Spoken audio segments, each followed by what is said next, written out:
Hello everyone, welcome to Study Wala channel. Today let us discuss about the transportation in plants. Now, what is meant by physiology? Physiology is nothing but the study of life processes of the living organisms. Suppose example, for example, us only for animals having the life processes like digestion, respiration, etc. And in plant there are life processes like transportation, photosynthesis. Okay, the life processes which we study in this physiology. Okay, now following substances need to transport of an substance in plants.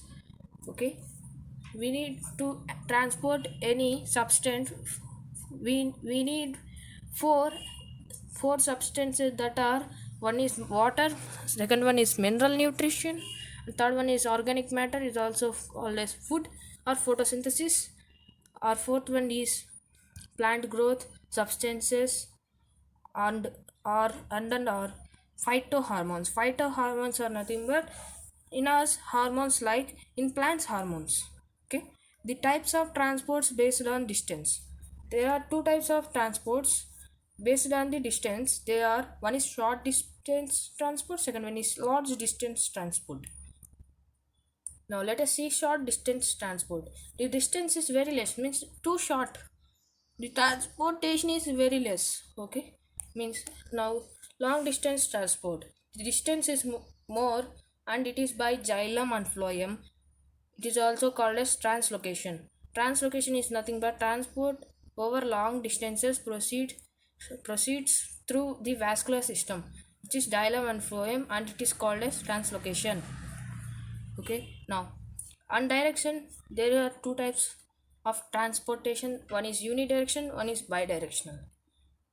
Unidirectional means, example is xylem. It is also complex tissue. One of the complex tissue is xylem, and it conducts the water, we learned previously. In unidirection means one direction, it conducts only in one direction. One A vascular tissue which conducts water is an it is an xylem, and it is an example for unidirectional. One direction they can move or transport in plants.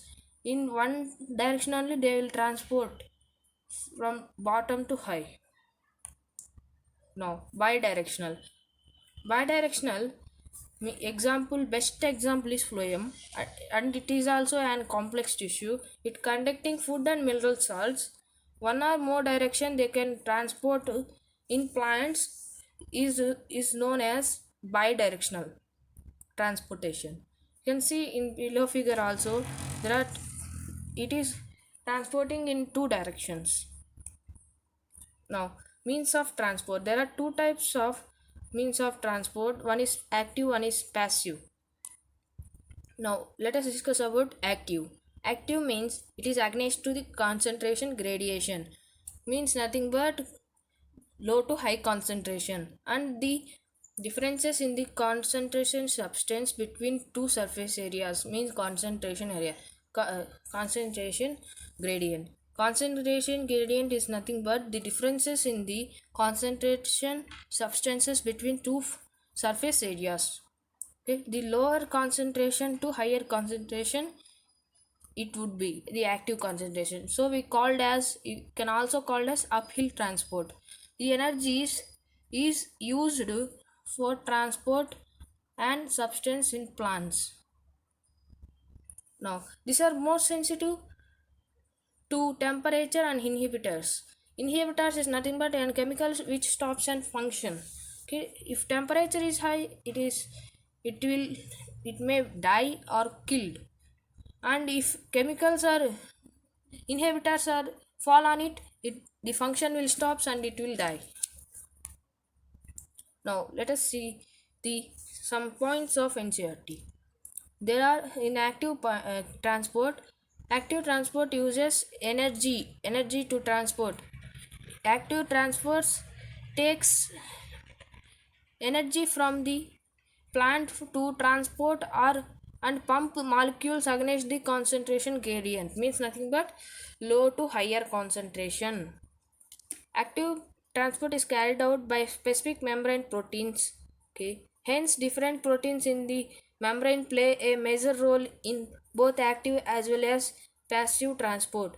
Pumps and proteins that use carry energy to carry and substances across cell membrane. Across cell membrane, to carry an substance, it will use energy. In passive transport, they doesn't use energy. Okay. Now, these pumps can transport substances from a lower concentration to higher concentration. Hence, we can call it as active transport as uphill transport.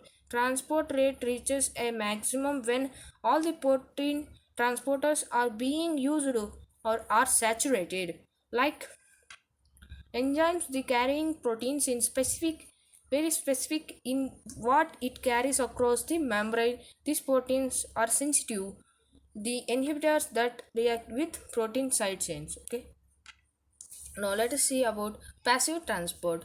First one, passive transport is nothing but it it doesn't require energy to transport an substance, and it it concentration is high to low concentration. We can also call as downhill concentration, not downhill concentration.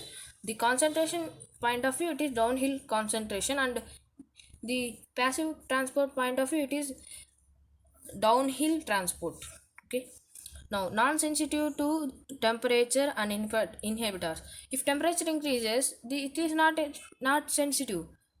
Okay. Inhibitors also fall on it, it will not die. All the temperature is high, they continue. If at all, and temperature is high, but it continue their functions.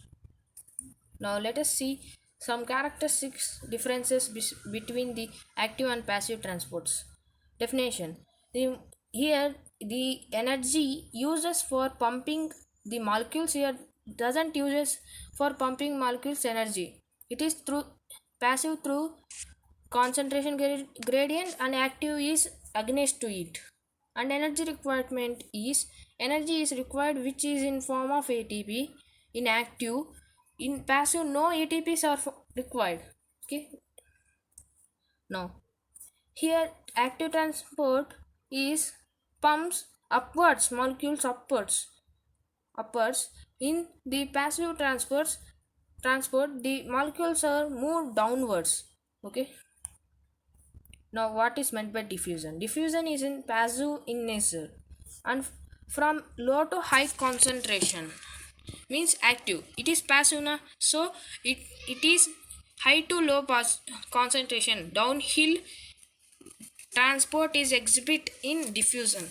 Diffusion occurs in gases, liquids, and rare in solids. For example, if an hotelier making an substance, from that, if more heat is there, more smell will come because through gas.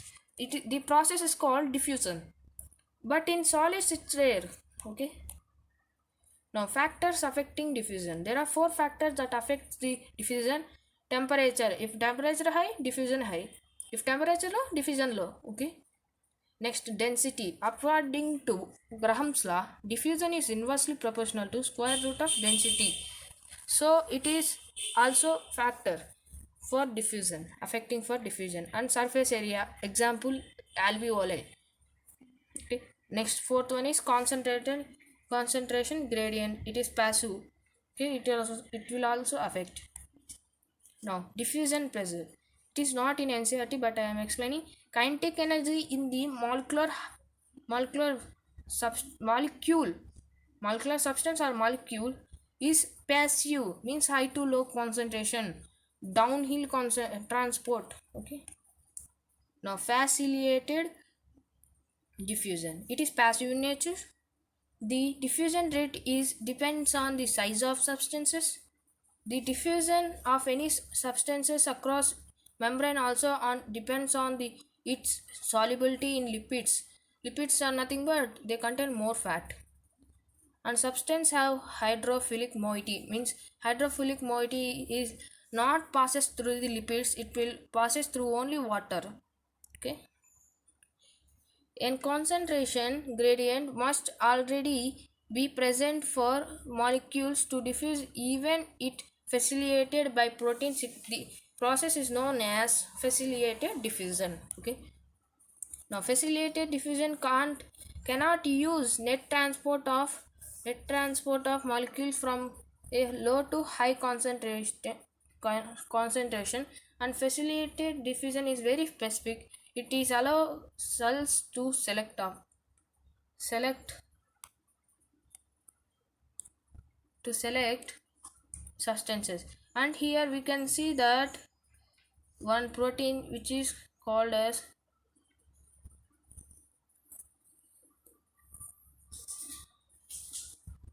carrier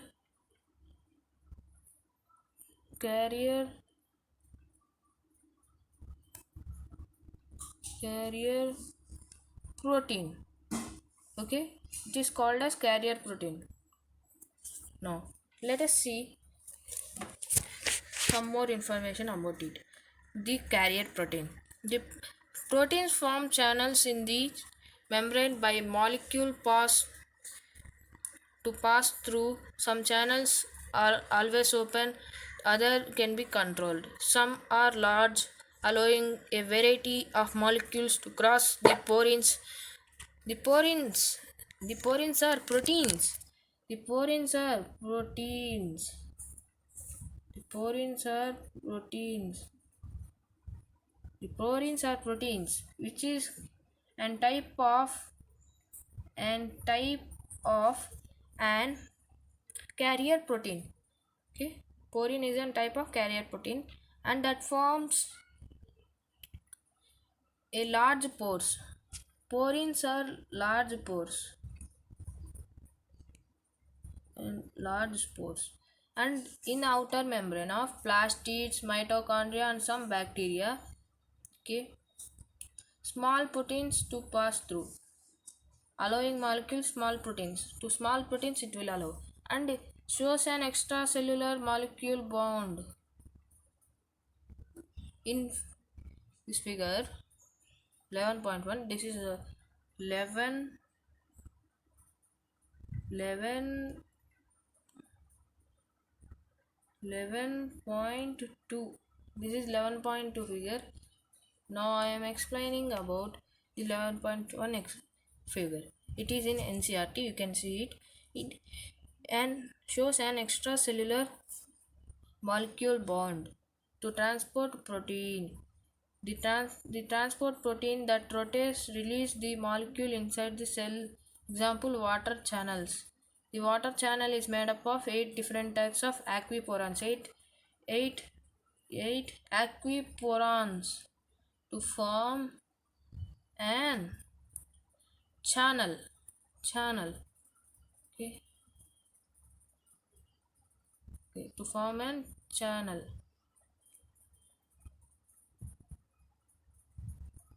Here important point is porine, aquaporine. These are types of and carrier proteins. Now what is in this figure we can see that clearly what is uniport, what is antiport, and what is symport.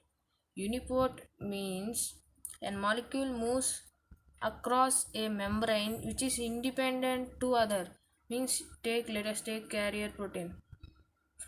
From this is an direction which the hydrophilic moiety will go from the hydrophilic moiety also not some proteins which go from carrier proteins types of it.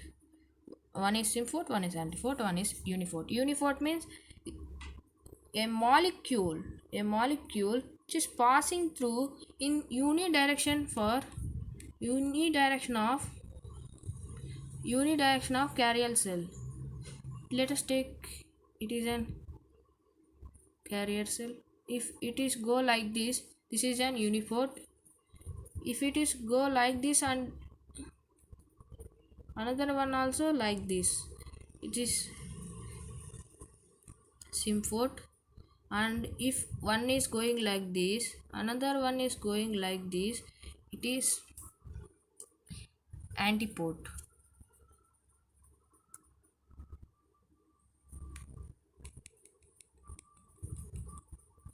Now let us see the some points of simple and facilitated transport and active transport. Requires special membrane proteins means carrier cells. No carrier cells in simple diffusion and facilitated cells in transport having the carrier cells and active transport also consist. And highly selective it is not highly selective. Facilitated transport is highly selective and active transport also highly selective. And transport saturates in simple diffusion no, and uphill transport also no in simple diffusion, and ATP also no. And here facilitated as in no uphill transport means no active, it is passive. Okay, and no requires of not not requires of ATP energy. And here active transport require it is and transport saturates and uphill is and requires ATP energy for active transport.